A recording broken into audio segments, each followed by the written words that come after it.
A helicopter hard landing in Hilldale is under investigation. A man is airlifted after a paraglider crash, and St. George City Council approves proposed budget. You're watching St. George News at 5.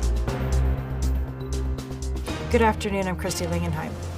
On Monday morning, a sightseeing helicopter made an emergency hard landing in Hilldale by a turnoff on State Route 59.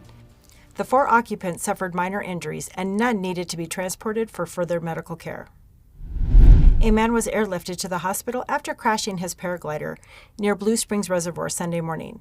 The man landed in the brush, and due to the location's remoteness, Intermountain Life Flight was dispatched to transport him to the hospital. The man landed in the brush, and due to the location's remoteness, Intermountain Life Flight was dispatched to transport him to the hospital. The man reportedly sustained leg and back injuries.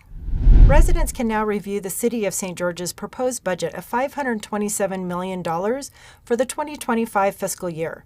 The proposed budget ranges from investments in the city's public infrastructure to investments in public safety and other core service areas. Further recommendations outline continuing investments in the city's recreational pursuits, thanks to the general obligation bond for trails, parks, and recreation that voters passed last November. Local Jeep enthusiast David Adams has chronicled his life story in a newly published book titled It's a Jeep Thing: The Life Adventures of a Disabled Jeeper. We'll now head over to Jeff Richards for more on this. Jeep enthusiast and newly published author David Adams of Hurricane recently talked about his unique collection of 65 different Jeep grills produced over a period of 80 years. Basically, if you start at the top left, work your way, are all chronological.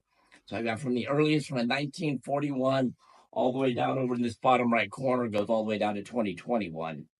So I've got a total of 65 grills. So one of every single model of Jeep they made. So I mean, all the way, you name the Jeep, pretty much I've got the grill from it. Including, I think I have 13 of them are military, and then the rest are civilian. And it's been a fun process.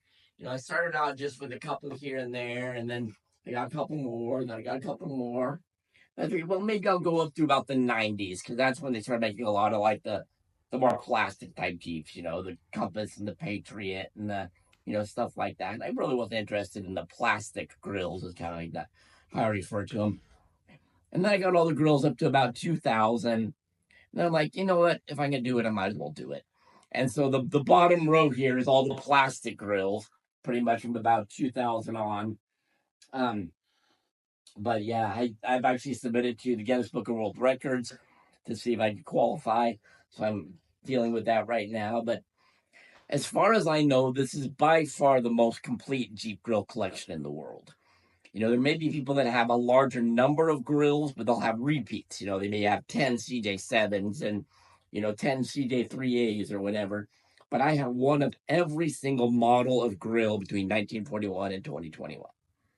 So Adams's book is called It's a Jeep Thing: The Life and Adventures of a Disabled Jeeper.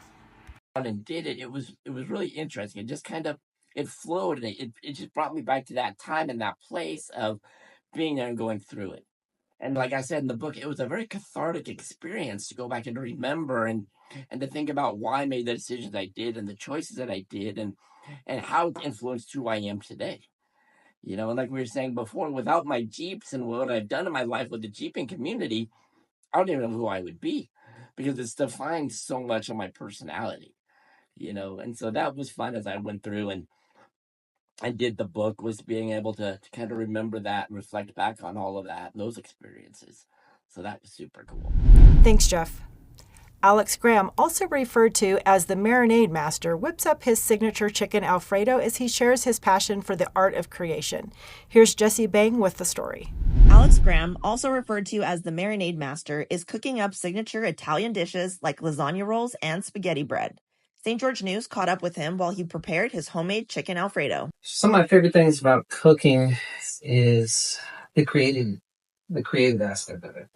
I love being able to add a little bit of salt, and it changes the entire dish. I like that there's no one way to do it. I like that it's an art.